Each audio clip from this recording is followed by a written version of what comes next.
Muy bien, nuevamente, buenas tardes a todos y a todas, bienvenidos al Instituto de Estudios Judiciales, esta vez a la distancia, así que los saludo a todos y todas. Esta tarde empezamos este curso que se ha dado a llamar La gestión del conflicto, principios que regulan las tensiones y conflictos desde las perspectivas de la comunicación y la psicología en grupos y equipos laborales. Para este curso vamos a contar con docentes y especialistas en la materia, ya hace un tiempo colaboradoras del Instituto de Estudios Judiciales, Alejandra Landoni y Nadia Dragnev. Yo solamente, además de agradecerles a todos los participantes, y en especial a ellas dos por estar una vez más con nosotros, comentarles que este curso será hoy, el martes 22 y el martes 29 de este mes, siempre el mismo horario y siempre con el mismo enlace de acceso que estamos utilizando hoy. Así que bueno, nuevamente gracias a todos y a todas, y sobre todo a Alejandra y Nadia, y bueno, este espacio es suyo, y acá estamos para escucharlas. Muchas gracias, Camilo. Gracias. Muchas gracias. Bueno, buenas tardes, gusto en saludarlos. Bienvenidos por acompañarnos, gracias por sus presencias. Junto a nosotros y a nosotras se encuentra la licenciada magíster Nadia Dragnev. Mi nombre es Alejandra Landoni. Juntas vamos a trabajar los 3 encuentros propuestos para la actividad. La gestión del conflicto.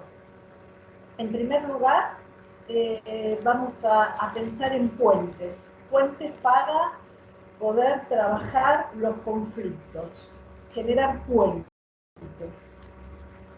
Porque los conflictos tienen la posibilidad de darnos oportunidades para crecer, oportunidades para aprender, para adquirir nuevos desarrollos, aprendizajes. No siempre los conflictos van a generar algunos estancamientos, pero eso va a depender del modo en que nosotros podamos afrontarlos. Cuando pensamos en conflictos, generalmente hay una idea anterior que precede al concepto de conflicto, y es pensarlo con una connotación negativa. Porque en realidad, generalmente hay una tendencia a pensar que en las relaciones humanas no hay conflictos. Y esta es una primera idealización necesaria para poder trabajar y de alguna manera correr. Porque la primera pregunta que se nos suscita es: ¿las relaciones humanas son conflictivas? ¿Incluyen conflictos? Sí, y es habitual que sea así, porque dentro de las relaciones humanas existe la posibilidad del conflicto, forma parte de las interrelaciones. Pero no es malo el conflicto no es lo que está mal, sino el conflicto en sí mismo no es aquello que tiene una connotación, quizás por formas nosotros de poder pensarlo, como una forma negativa de la relación. Sin embargo, los conflictos forman parte de las interrelaciones humanas. Entonces, la primera pregunta es posible que haya relaciones sin conflictos? ¿Que haya trabajos en equipos sin conflictos? No, el conflicto forma parte de la interrelación. Y comprender este primer concepto es muy importante, porque nos genera la posibilidad de pensar al conflicto como un proceso, pensar al conflicto como un componente de las relaciones y de las interrelaciones. En este sentido, voy a hacer una comparación muy importante en relación a los modos de afrontamiento. Hay un modelo biológico, que es el modelo conocido por todos nosotros, muchas otras, es en relación al sistema inmunitario, el sistema de defensas de nuestro organismo. Generalmente nuestro cuerpo, cuando advierte un cuerpo extraño o el peligro de un cuerpo extraño, lo que hace es una reacción de tratar de expulsar ese componente, ese virus, esa bacteria. El aparato psíquico funciona de la misma manera. Cuando advierte algo que le causa tensión, la primera reacción, y aquí estoy haciendo una comparación entre la inmunidad biológica y la inmunidad psicológica. En tanto, comprendemos al ser humano como un uno, integrado, somos un uno, ¿sí? Psicológico, biológico, y ambos componen reacciones distintas. Ahora, frente a un cuerpo extraño o frente a la advertencia de un elemento que puede generar en el organismo infección o alteración del organismo, del metabolismo, el organismo actúa con sus defensas tratándolo de expulsar. Psicológicamente también actuamos de la misma manera. Frente a algo que nos es extraño o algo que no esperábamos, aparece la tensión. Y también allí, psicológicamente, tratamos de expulsar. Por eso es necesario que nosotros, en primer lugar, comprendamos que el conflicto es esperable en todas las relaciones. En las relaciones de pareja, en las relaciones de padres e hijos, en las relaciones de equipo, en las relaciones de tipo de trabajo, entre los educadores y las niñas y los equipos educativos, los equipos directivos. Toda organización o corporación siempre conlleva relaciones de alguna manera de tensión, algunas veces que desencadenan en conflictos más importantes y otras en conflictos menores. Ahora, ¿por qué digo que es importante comprender como primera herramienta, como la antesala de gestionar el conflicto? Decía que la primera herramienta que tenemos que tener es pensar al conflicto dentro de las relaciones humanas. Desidealizar las relaciones humanas, en este sentido digo, desidealizarlas, ¿por qué? Porque generalmente tendemos a pensar que podemos tener relaciones ideales con todos y con todas las personas. Probablemente puede ser así con algunas, pero no con todas. Entonces, si nosotros pensamos que dentro de las relaciones puede haber conflictos, estamos preparados para ello. Y esto nos lleva a un concepto que hoy vamos a hacer una aproximación, y es el concepto de inmunidad psíquica. Por eso antes trasladé un modelo biológico. Trasladar un modelo biológico porque creo que es el que todas comprendemos. Esto que nos sucede cuando a veces no nos sentimos bien porque estamos en presencia de algo extraño, quizás un virus frente a nuestro cuerpo, y nuestro cuerpo tiene que reaccionar y defenderse, y la primera reacción es expulsarlo. Bien, porque no lo conoce. Ahora, si yo hago una analogía con el sistema psicológico, allí también nuestros procesos cognitivos, mentales, psicológicos, intentan expulsar aquello que no conocemos. Pero si nosotros nos introducimos al trabajo en equipo, sabiendo que forma parte de los equipos de trabajo las situaciones problemáticas, yo ya estoy preparado, preparada, tengo otra predisposición. Entonces, en vez de tratar de expulsar esa molestia, y expulsarla a modelo biológico es tratar de sacarla. El modelo psicológico, ¿saben cómo se traduce? Me quiero deshacer de esa persona que es molesta. Quiero deshacerme de ese problema. Quiero expulsar esto que está sucediendo aquí. Ahora, ¿esta es una buena reacción? No. No nos aporta, no nos suma, no nos permite crecer, nos genera obstáculos, porque nosotros tenemos un fin, una tarea, y en eso tenemos que estar reunidos. Reunidos en ese objetivo, reunidos en el objetivo que nos planteamos poder desarrollar. Reunidos para poder encontrar los mejores resultados y obtener juntos, juntas, los mejores resultados para ese objetivo. Podemos ser diferentes, y por supuesto que lo somos. Y porque somos diferentes, se suscitan a veces tensiones, se suscitan a veces desacuerdos. ¿Pensamos diferentes? Sí, es probable. ¿Sentimos diferentes? También es probable. ¿Tenemos necesidades diferentes? Podemos estar atravesados por culturas diferentes.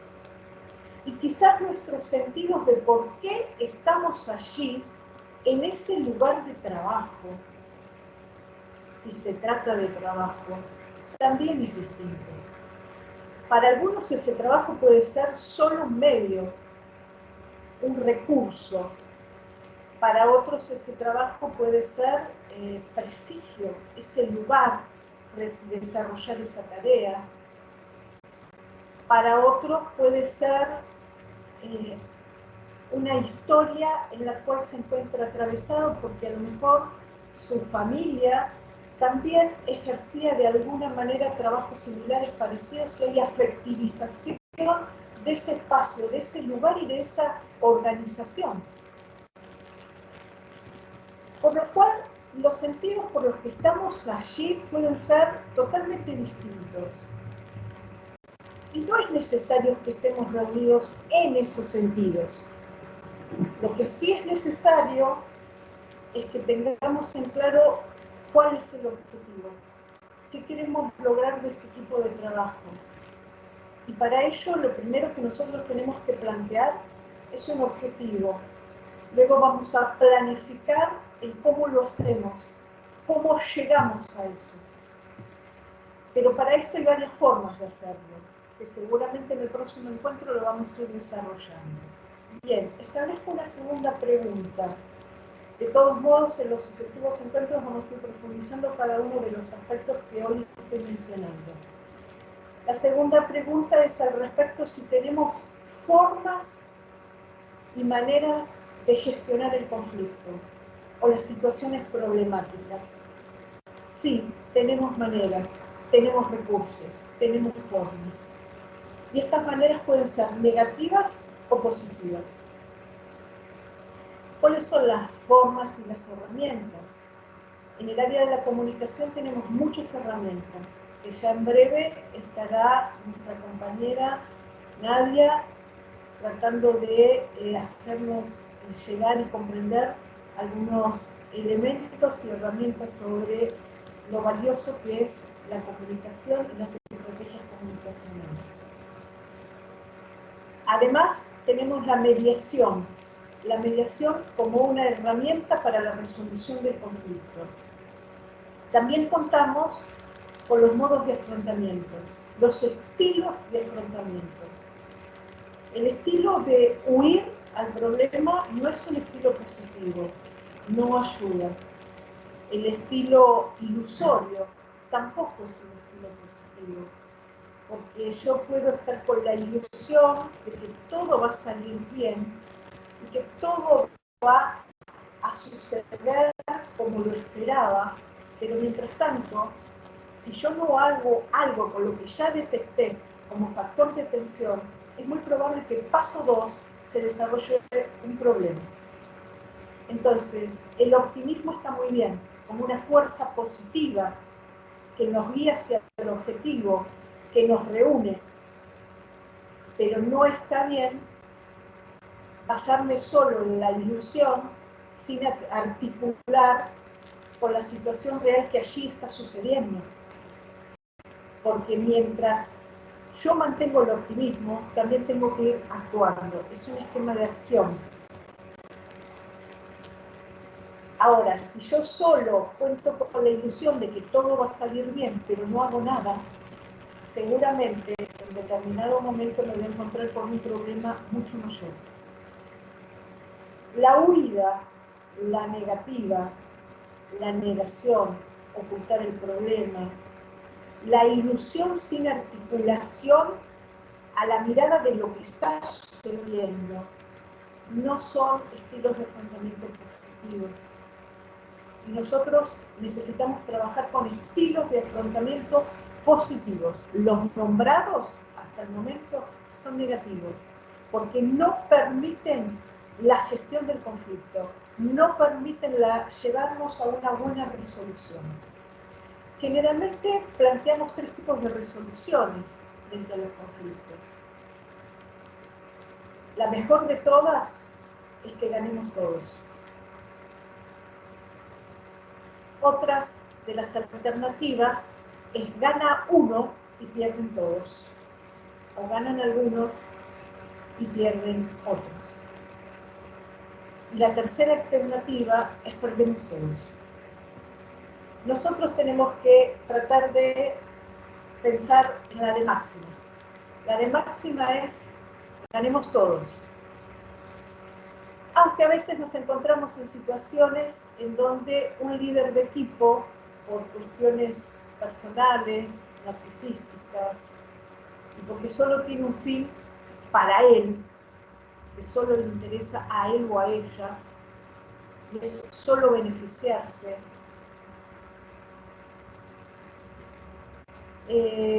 modera de un modo donde el beneficio solo lo obtiene él o ella. Pero a esa persona, a ese perfil de liderazgo, y a esas personas que utilizan ese estilo de liderar, debemos hoy, ya hoy, tratar de ayudarles a reflexionar que eso no está bien, que eso a largo plazo no conduce a objetivos positivos y duraderos, a una efectividad de gestión. Eso solo les sirve para un momento que puede empezar y terminar muy rápido. Ese estilo de conducción, dicho de otra manera, tiene poca vida, ¿sí? Y finalmente, hoy ganó, pero luego va a ganar el equipo. Luego vamos a ampliar este concepto. Entre los modos de resolución de conflicto, creo que debemos apuntar como objetivo alcanzar la manera en donde todos podamos ganar. Si esta manera no se puede, a veces, no siempre, se logra. Bueno, tenemos la segunda salida, y es donde algunos ganan y otros pierden. Pero esa segunda manera, tenemos que pensarlo como una alternativa para este momento.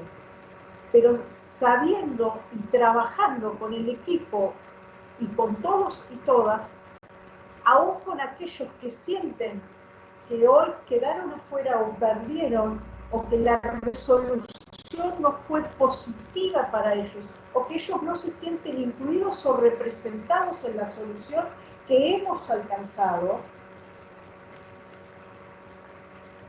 saber y poder explicarles, y aquí vuelvo al concepto de puente, generar puentes para que no estén ni queden separados, para que luego puedan unirse y seguir siendo partes. Porque Hay una idea que quiero, por lo menos hoy, acercarme brevemente. Todos los equipos de trabajo, y aun cuando no se traten de equipos de trabajo, los grupos familiares somos sistemas, ¿sí? Es decir, sistemas en donde cada integrante forma parte de algo, de un sistema que es general y circular. Es decir, cada componente, cada persona, forma parte de un sistema general. Y lo que le pasa a una de las partes termina modificando positivo o negativamente a la totalidad, al conjunto. Esa es la idea del sistema.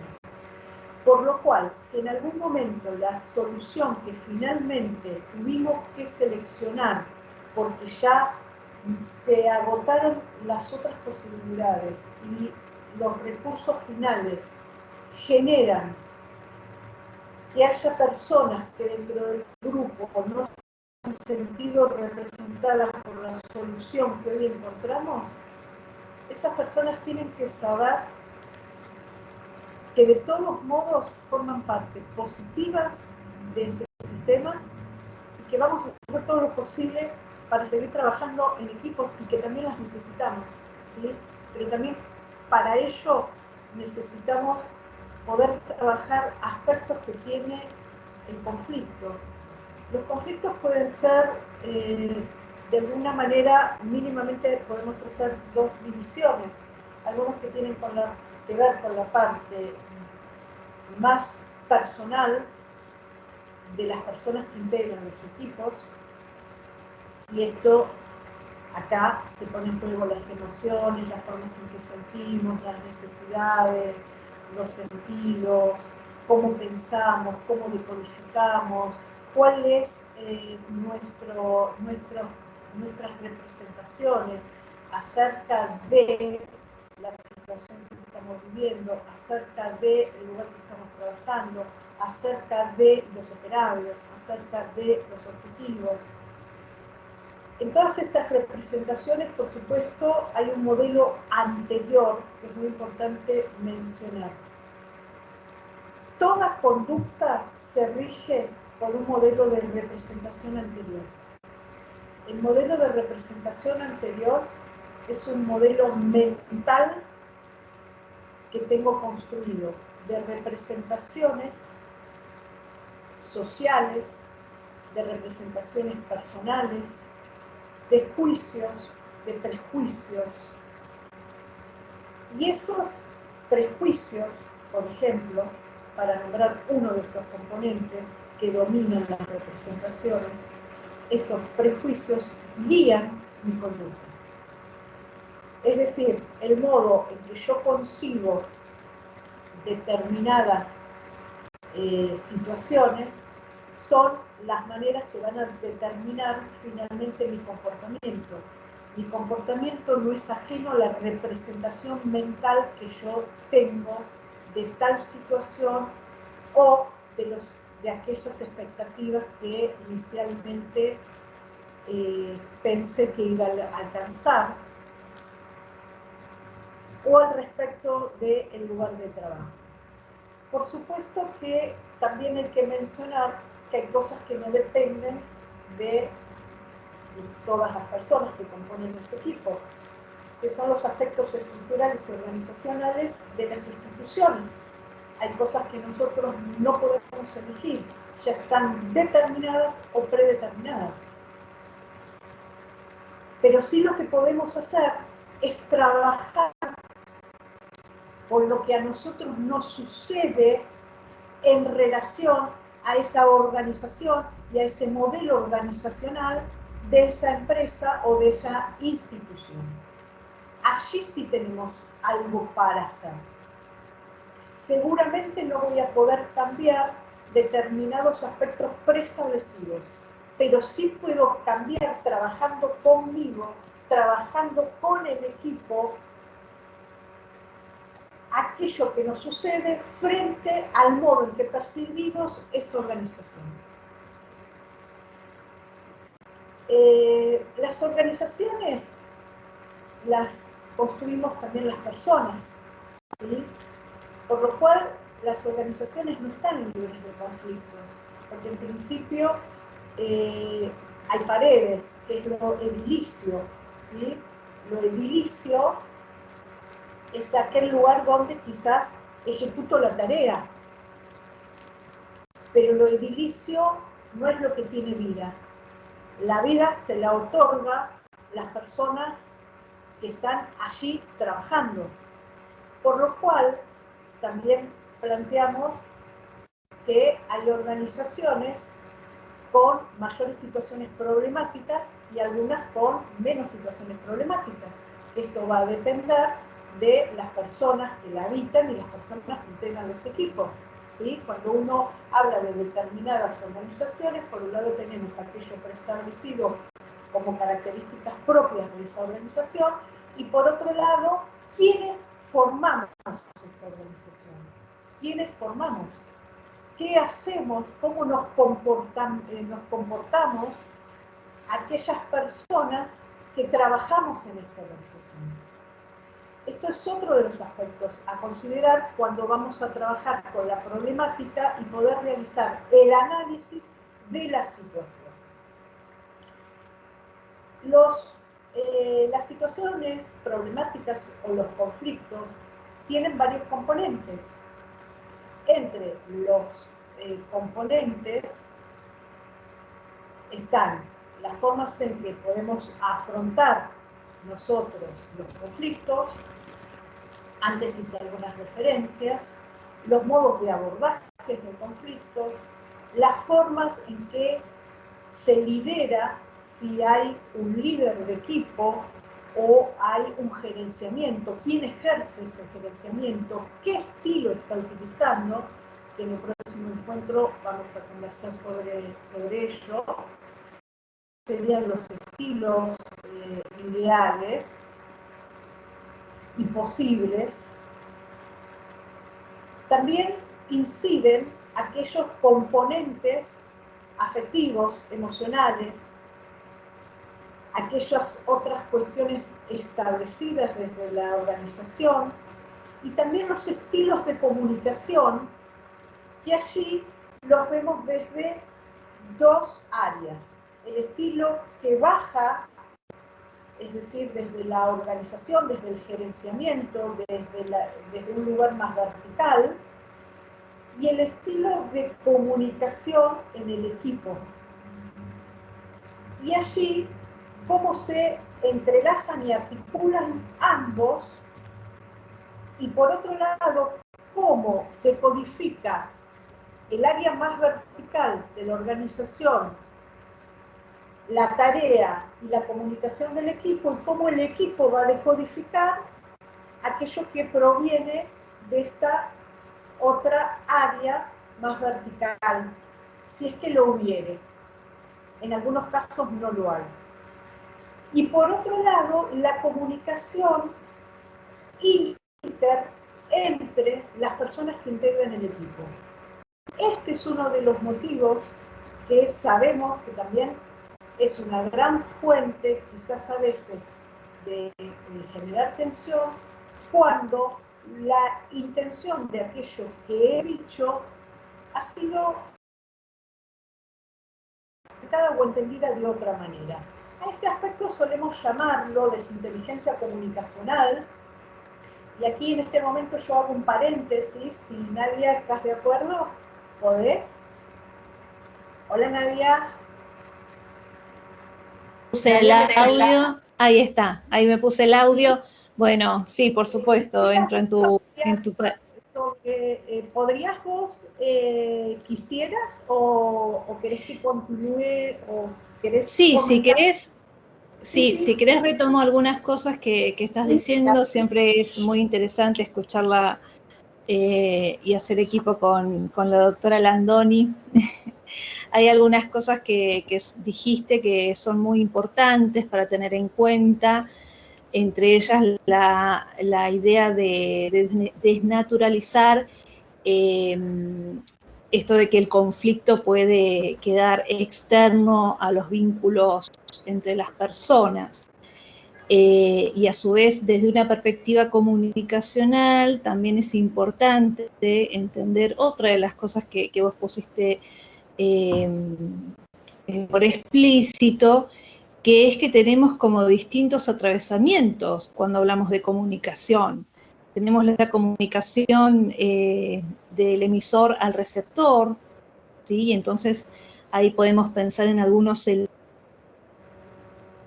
teóricos que los podemos ver en la práctica, por ejemplo, el ruido en la comunicación. Por ejemplo, si a mí se me cortase ahora internet o no escucho bien, genera un ruido, ¿sí? Imagínense eso en el cara a cara, puede ser un gesto, puede ser un silencio, que no corresponde o no condice con el contexto que es otro elemento que se analiza cuando uno estudia o ve una situación donde hay una desinteligencia comunicacional, que es a lo que hacía mención Alejandra. Cuando hablamos del contexto, hablamos de aquellas palabras, aquellos sentidos que estamos comunicando, que muchas veces no corresponden con el lugar, con el tiempo, ¿sí? Un contexto es igual a un lugar sobre un tiempo, esa sería como la fórmula. Quizás podemos ejemplificar qué nos pasa en la vida cotidiana con esto. A veces uno dice cosas que por ahí uno se queda pensando, uy, era el momento, era la situación, era yo la persona pertinente para decir eso.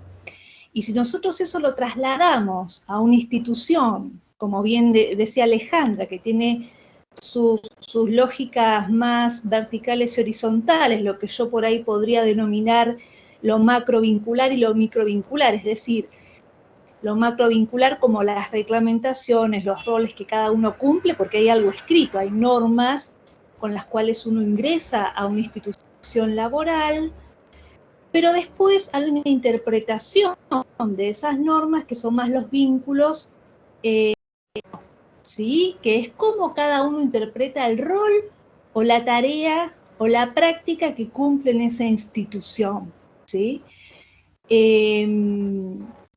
Todo eso opera cuando uno piensa la comunicación. Ahora, nosotros podemos decir que no hay comunicación o podemos pensar en una no comunicación. Y bueno, ahí hacemos un interrogante, ¿sí? Porque en realidad uno pensaría, ¿sí?, que la propia de un equipo o grupo de trabajo hace que ya haya algo en común. Etimológicamente la palabra comunicación viene de lo común, de lo compartido.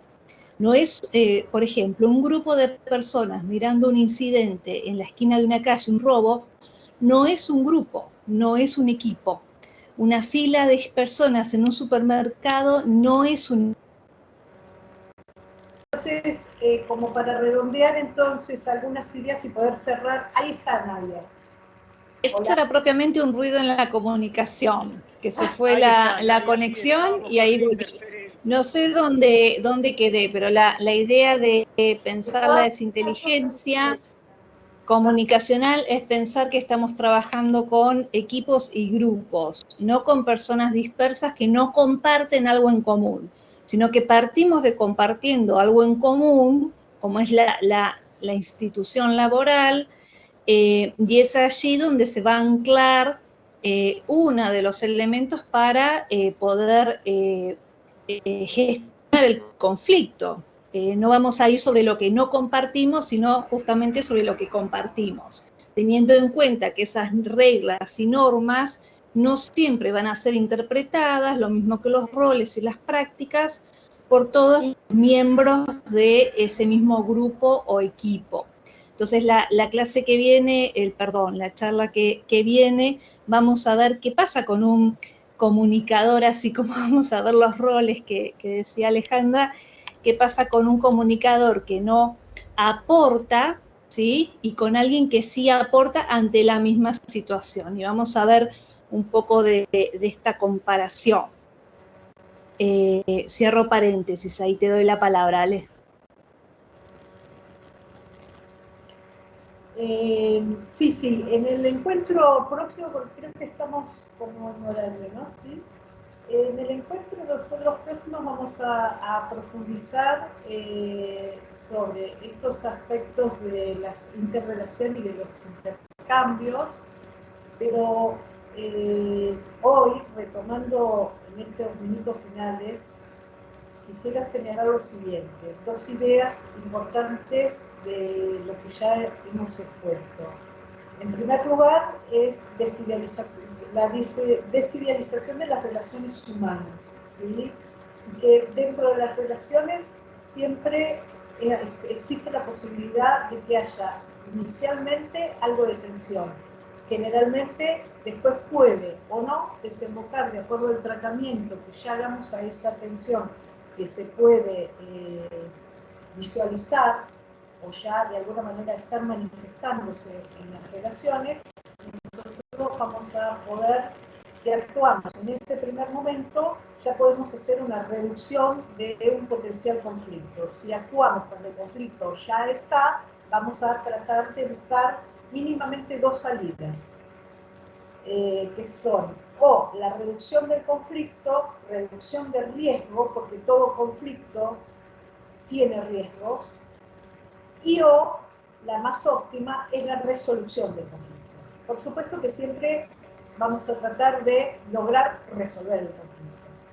Luego habíamos planteado si tenemos recursos, instrumentos, estrategias en relación a la gestión del conflicto, porque cuando hablamos de gestión significa poder tener herramientas y estrategias para minimizar los efectos de un conflicto, resolverlo o por lo menos reducir los riesgos. Sí, las tenemos. Y habíamos mencionado que encontramos importantes herramientas en el área de la comunicación, que allí en el próximo encuentro Nadia ya va a estar desarrollando y va a iniciar ella ese próximo encuentro, y luego continuaremos nosotros, así en este intercambio que estamos haciendo hoy.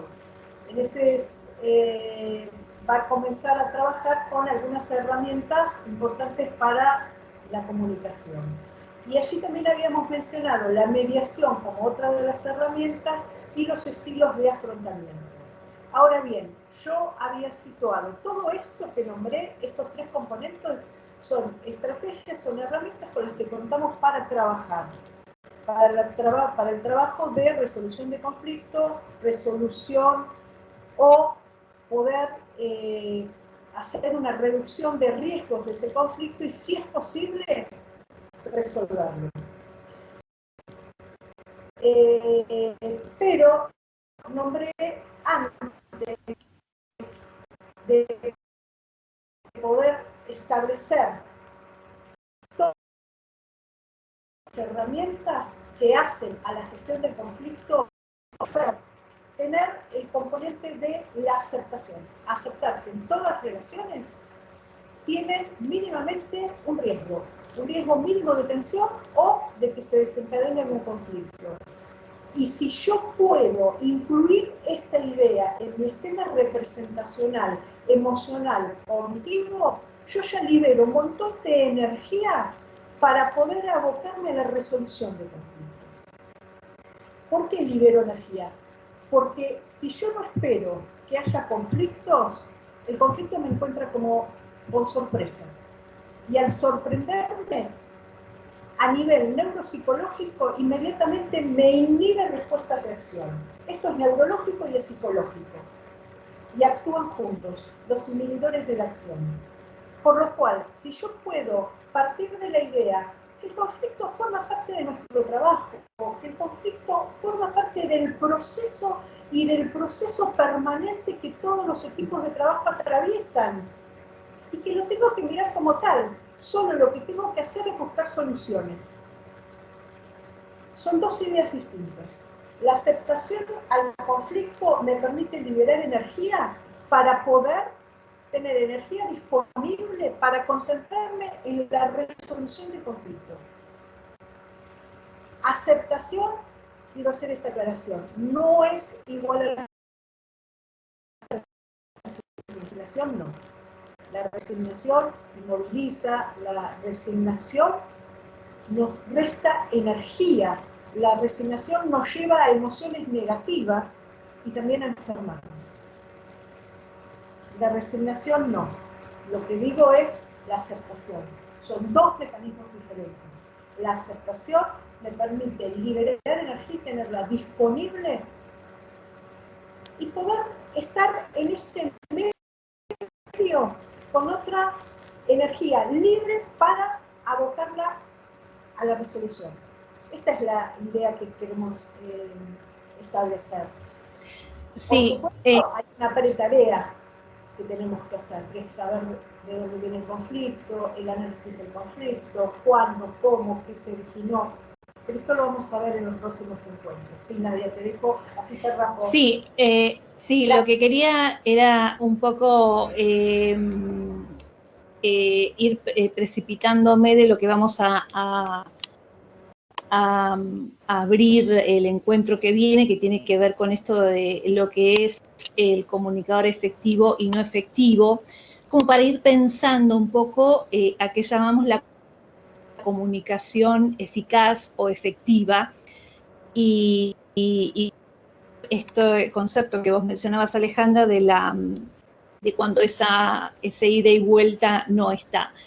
Y por ahí quizás como base tiene que haber 4 áreas para ir pensando, que es alguien que emite el mensaje, que recibe el mensaje, que lo comprende, ahí ya nos abre un abanico de qué es comprender, desde qué lugar el otro va a comprender eso que le dice o le dicen, lo recuerda y lo responde adecuadamente, como para partir de 4 áreas como base. Cuando un equipo tiene problemas de comunicación, entonces los integrantes experimentan la división y la falta de compromiso, porque eso que se está diciendo no se recuerda, se minimiza o se descarta. Con lo cual en la tarea se desperdicia el tiempo, se logra poco y las discusiones continúan indefinidamente en el tiempo, si no hay progreso.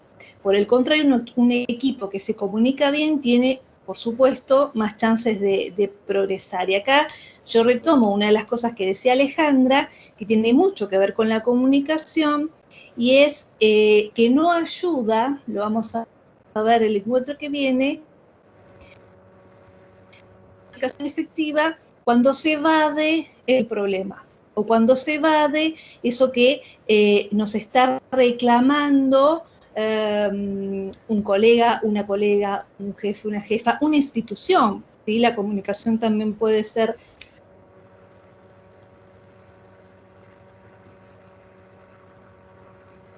Uy, qué pena, justo sobre el cierre tenemos el problema. Sí, cerramos por una cuestión de tiempo, pero bueno, la idea y conociendo, siguiendo el hilo representacional y comunicacional que nadie estaba expresando, lo reubico como para cerrar. Allí Nadia está planteando la diferencia entre la comunicación efectiva y la comunicación que no es efectiva, los niveles distintos de comunicación que debemos emplear.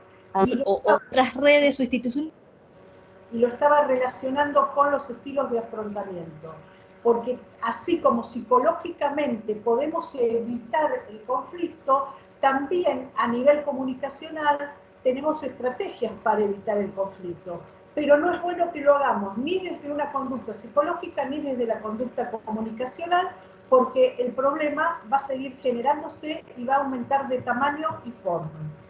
Bueno, les agradecemos la presencia, les agradecemos que nos hayan acompañado. Lamentamos estas dificultades en la comunicación, pero creo que en este caso es solo dificultad de comunicación, pero por cuestiones técnicas, no por voluntades, ajenas a nosotros. Muchas gracias. Bueno, gracias Alejandra, gracias Nadia, que supongo que nos estará escuchando, y gracias también a todos los participantes que están acompañándonos hoy. Los esperamos la semana que viene en el mismo horario, el mismo enlace de acceso. Igualmente les va a llegar a sus correos electrónicos esa información para que nadie se olvide y todos puedan acceder al curso. Así que bueno, nuevamente los saludamos y que tengan una buena tarde. Hasta la próxima. Gracias, gracias. Gracias a ustedes.